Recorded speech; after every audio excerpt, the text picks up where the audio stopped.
Baik, Assalamualaikum warahmatullahi wabarakatuh. Selamat pagi bunda-bunda semua. Ketemu lagi dengan saya, Bidan Yayah, di channel YouTube Umi Bidan Yayah Huzaiyah.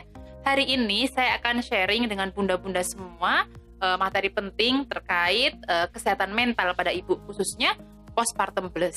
Materi ini konten ini saya buat untuk mendukung program Motherhood Indonesia dalam rangka mewujudkan ibu yang lebih sehat secara mental. Bunda semua sehat nggak? Semoga sehat ya bun ya. Baik. Boleh saya tanya, Bunda tahu enggak sih apa sih postpartum blues itu? Ya, baby blues syndrome atau postpartum blues merupakan suatu kondisi gangguan mood atau perasaan yang dialami oleh ibu setelah melahirkan bayinya.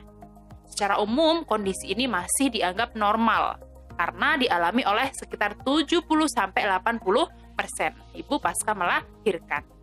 Nah, ibu masih bisa merawat diri dan bayinya yang berusia kurang dari 2 minggu, namun merasa tidak nyaman. Kadang-kala dia merasa sedih dengan kondisi yang dia alami, atau kadang-kala dia merasa terganggu. Nah, berikutnya apa sih gejala yang dirasakan? Ini Bunda sambil mencoba dipahami, mencoba mengevaluasi diri sendiri. Barangkali Bunda mengalami gejala seperti ini. Nah, yang pertama, gejala dari baby blues syndrome adalah sering menangis. Kemudian sering merasa cemas, sedikit-sedikit cemas, sedikit-sedikit tersinggung, seperti itu.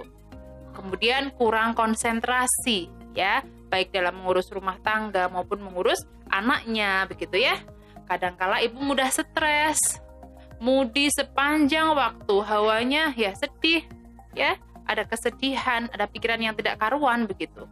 Kadangkala juga Bunda merasa rapuh dan tidak berdaya, Kemudian Bunda juga merasa bersalah dengan kondisi yang Bunda alami, merasa gelisah setiap saat, khususnya setelah melahirkan, Kemudian merasa ada gangguan tidurnya jadi tidak nyenyak, yang tadinya tidurnya nyaman, kok sekarang menjadi tidak nyaman, tidurnya tidak nyenyak, tidak enak, Kadang-kala Bunda juga merasakan kesepian. Yuk, kita ingat lagi Bunda, apakah Bunda mengalami salah satu atau beberapa hal dari yang saya sebutkan tadi? Nah, gangguan tadi bisa mungkin Bunda rasakan sejak 2-3 hari pasca melahirkan. Nah, ini normalnya akan hilang setelah bayi Bunda usia kurang lebih 2 minggu.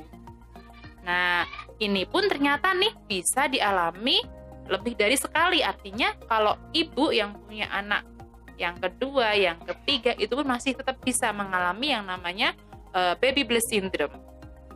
Nah, sebenarnya apa sih penyebab dari baby blues syndrome? Baik, ada beberapa penyebab dari gangguan baby blues syndrome.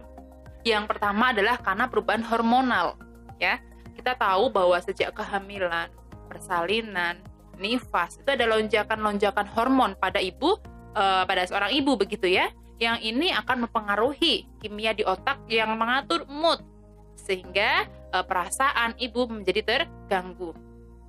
Kemudian ada faktor kelelahan. Nah, apalagi ibu kalau setelah melahirkan semua pekerjaan rumah dipegang sendiri, ada kecapean, kelelahan setelah melahirkan dan menyusui, ini pun akan meningkatkan potensi baby blues syndrome. Berikutnya adalah perubahan rutinitas harian karena merawat bayi. Sebelumnya ibu menikmati hari-hari ibu sendiri, walaupun kondisi hamil menikmati hari-hari dengan baby, tapi kondisi baby masih dalam kandungan, dibawa kemana masih bisa, kemanapun Bunda mau pergi, mau apa, masih bebas.